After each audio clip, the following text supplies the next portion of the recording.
According to many people, Spain has one of the world's top 10 cuisines, but for many others, Spanish food is overrated, dull, if not totally horrible.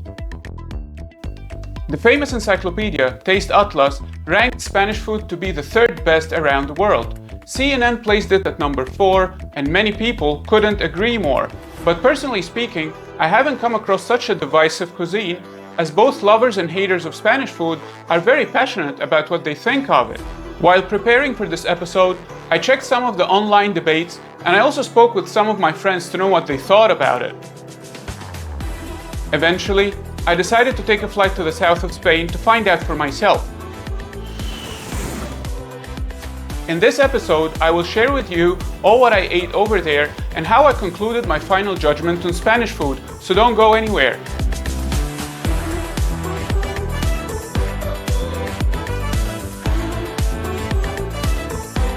Before starting my journey, I checked what people thought of Spanish food on the internet.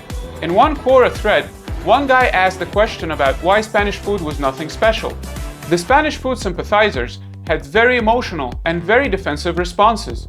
Some accused the guy who posted the question of being a troll, others even insulted those who don't appreciate Spanish food.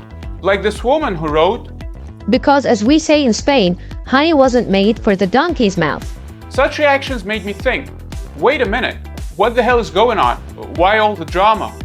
The level of online emotion, as well as the conflicting opinions of the people I know personally about Spanish food, made me very determined to get to the bottom of this issue. Especially that all people I like tend to find Spanish food horrible, and those I don't like as much kinda like it. This time, I decided to travel to the southern region of Andalusia, as I've been to Barcelona last year and the food was dreadful. But I didn't want to judge according to that previous short trip. Also, food is usually better in the south, and by visiting that part of the country, I could most probably have a well-informed opinion. After landing in Malaga, I was really impressed by the city. It was one of the most beautiful downtowns I had seen so far. Wherever I looked, I saw far-reaching palm trees decorating the streets with the picturesque buildings. The people were all well-dressed and well-mannered. I have seen no beggars, no drunkards, and most importantly, no yelling or profanities were heard during the whole trip. Just an endless extension of beautiful neighborhoods and scenes. Even the beach was quite relaxing, and I'm a person who truly hates the beach.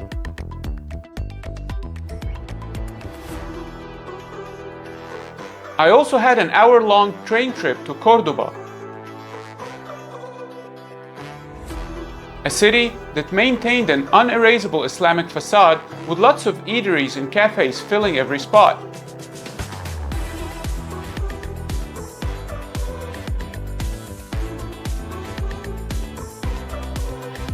I decided to start my investigation with a dish that Spanish people can't stop praising or recommending to everyone: paella, one of the most famous Spanish dishes, and is actually the Spanish rendition of one of the world's greatest dishes ever, which is pilaf.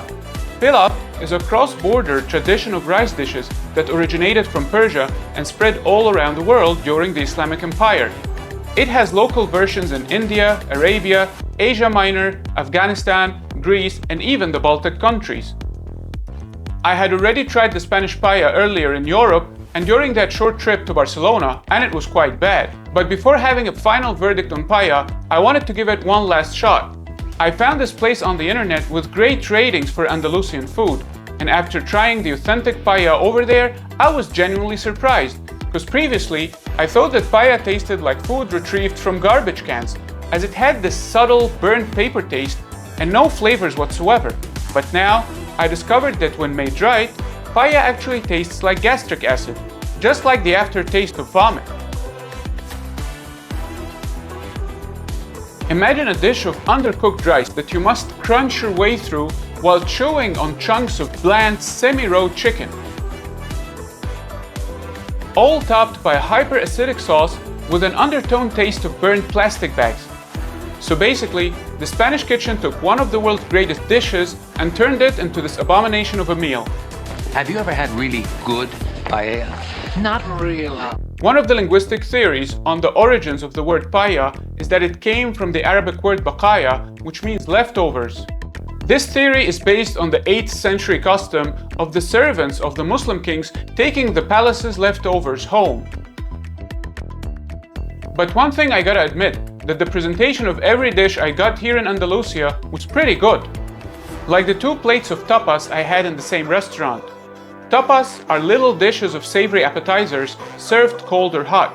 The plating was fantastic, to be honest. The first one was quite good. It was a cube of brioche topped with roasted peppers and anchovies. The saltiness of the anchovies, followed by the pillowy block of brioche, made it very enjoyable. And as a fan of brioche myself, I must admit that the brioche base was nicely done and very fresh. The other tapas item also looked great. It was a roll of zucchini stuffed with cream manchego cheese, a cheese that comes from sheep milk from the La Mancha region in Spain. Apart from the great appearance, it was extremely dull and a bit nauseating, to tell the truth. It was surprisingly flat and characterless. I had already tried tapas before in Spanish restaurants in Europe or during that short trip to Barcelona last year, but I could never understand the significance of tapas or how it became the flagship of Spanish food until this very trip. Wherever I went to eat in Malaga, snacks were the central menu section, and to be fair, snacks were 100 times better than dishes and desserts in one way or another.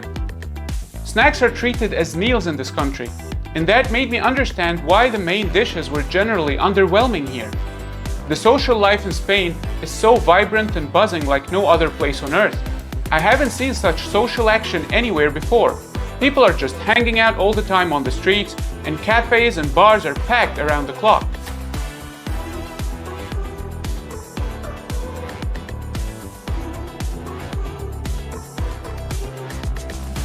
You can't even tell if it's the weekend or after work hours, as you simply lose your sense of time in this never-ending festive atmosphere.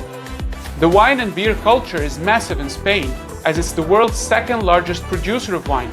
Spanish people drink and socialize throughout the day, and with that, snacking becomes a necessity. This religious commitment to snacking causes the quality of meals to drop significantly. Alcohol desensitizes taste buds and makes people crave fatty, sugary, and doughy foods.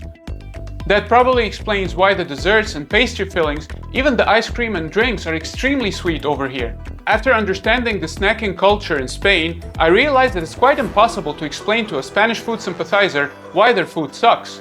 One shop in Malaga was an embodiment of that culinary commitment to snacking. It wasn't a food shop though, but a toy shop for children, which also sold snacks, lots of snacks, popcorn, potato chips, and candies. It made me understand that the entire approach to food here is revolving around divisible meals for gatherings. And that starts from a very young age.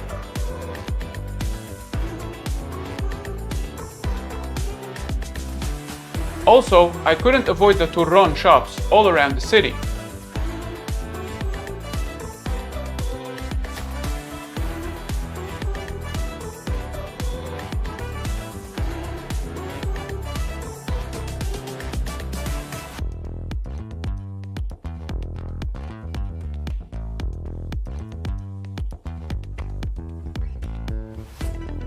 Turrón is a bite-sized nougat confection that is made with toasted almonds or other nuts. I couldn't understand all the hype about it, as it wasn't special at all. It didn't even look nice. There were several candy shops across the city, proving once more that the Spanish cuisine is nothing but a movie snack.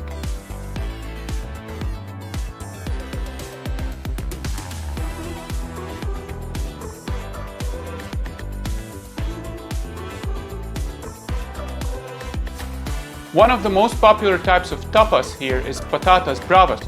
This type of snack consists of fried potatoes served with both brava sauce and aioli sauce. The brava sauce is paprika mixed with olive oil, and the aioli sauce is made of mayo, mustard, garlic, lemon juice, and olive oil. I had it around 5 times during my stay, and whenever I had it, I also ordered beer. The Spanish make great alcohol-free beer, unlike other parts of Europe where alcohol-free beer tastes aggressively bitter. They have endless brands and types over there, and they serve it with amazing spicy and aromatic olives.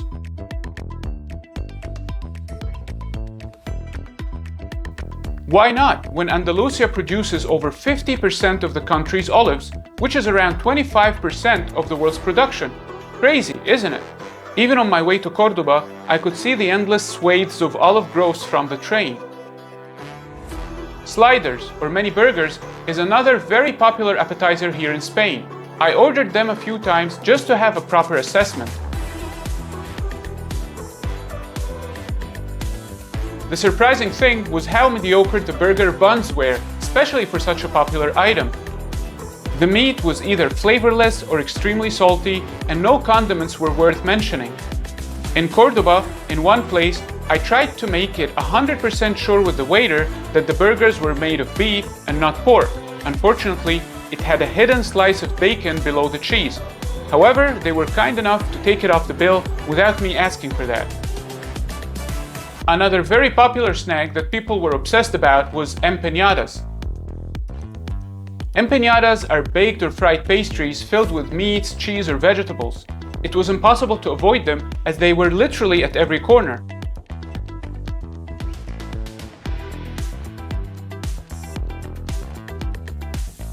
I tried them at my last dinner in Malaga and they were horrendous.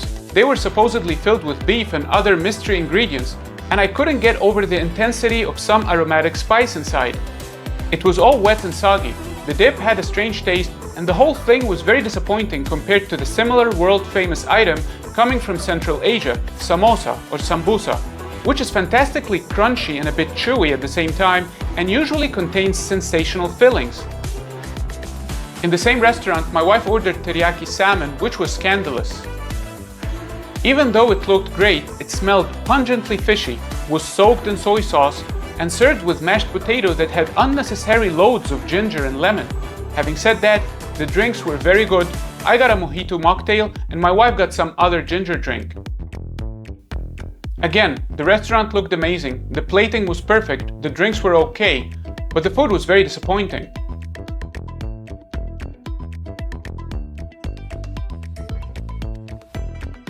One morning, I had a totally different experience in one of the best breakfast places in Spain, Brunch It.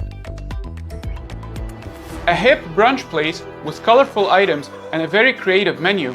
They have branches across the country in Madrid, Alicante, Barcelona, Gibraltar, and even in Porto, Portugal.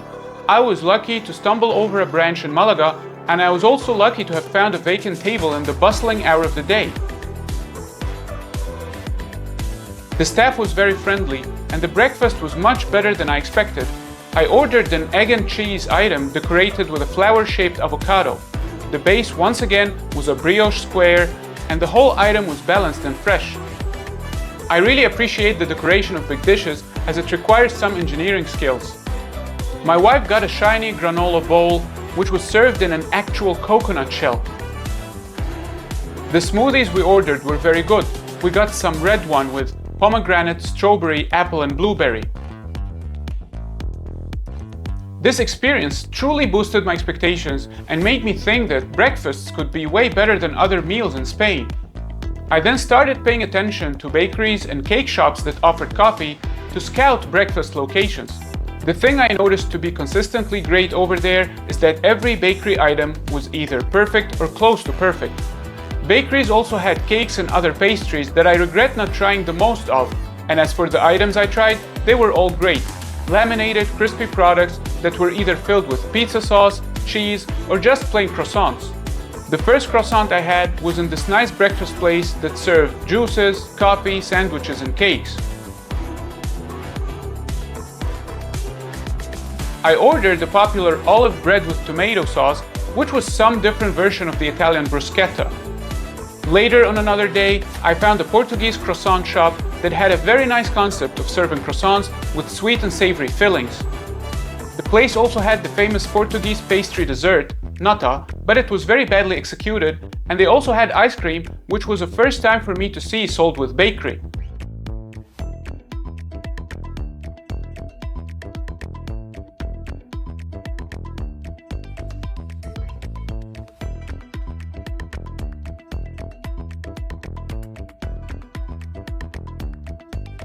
Then I realized that this concept of bakery and ice cream shops was actually a thing in Spain.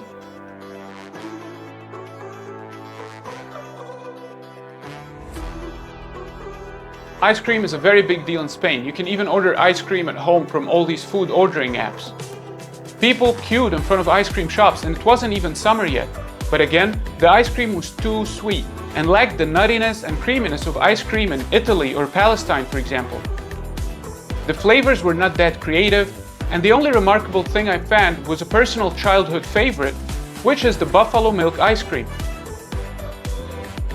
It was in some ice cream shop by the port of Malaga.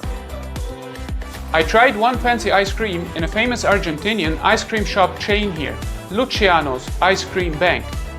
The place is themed as a bank with an illuminated safe and bankish decoration.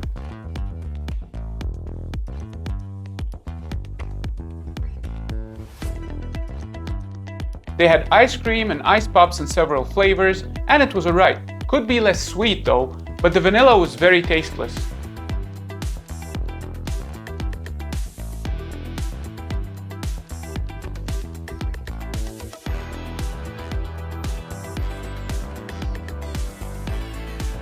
The other big deal in Spain that represents the nature of this cuisine is sandwiches. They also treat sandwiches as a national staple item, with the whole mania with Iberian ham made from cured pork legs.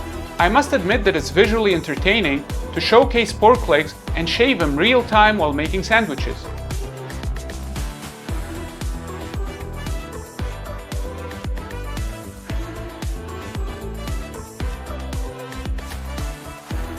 They even sell pork ham as a snack to go, and I think that the strong sandwich culture here is because of the strong bakery tradition. Good bread, good ham, what could go wrong? One of the best things I've seen in Spain, and more specifically in the south, is the celebration of food in general, and maybe that's why Spanish people love their food even though it's not that good.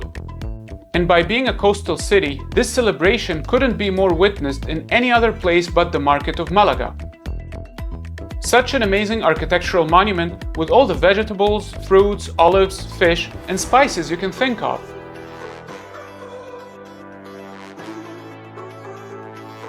People swarm the market and eat freshly cooked fish on the street. I wanted to try the fish, but I was busy filming. The market was very clean, very diverse, and the people seemed to have a great time over there, either inside the market or those eating outside. My experience with similar markets in Budapest, for example, is different, as people usually look suicidal when they visit those places. The confectionery culture in Spain is quite poor. I only tried one cake over there and it was horrible, probably one of the worst I had in my life. The only dessert I tried that wasn't bad was from an Afghani gentleman who produced Arab and Turkish sweets and sold them to shops.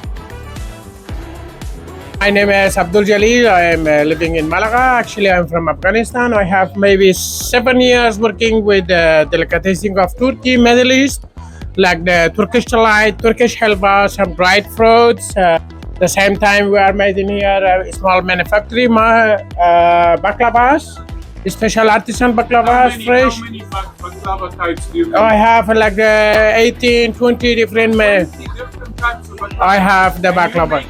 I made it myself. Another experience of trying Arab sweets was in Cordoba.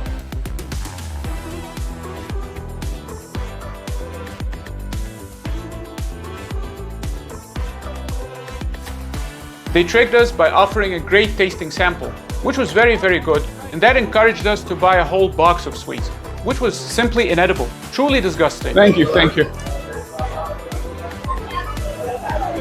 I'll give the camera a woman too.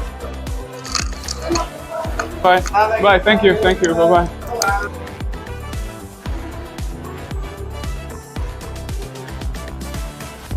The country obviously had a diverse presence of international and even Michelin star restaurants. All across Malaga, I could see Italian, Portuguese, Chinese, Turkish, Indian, and even Pakistani restaurants.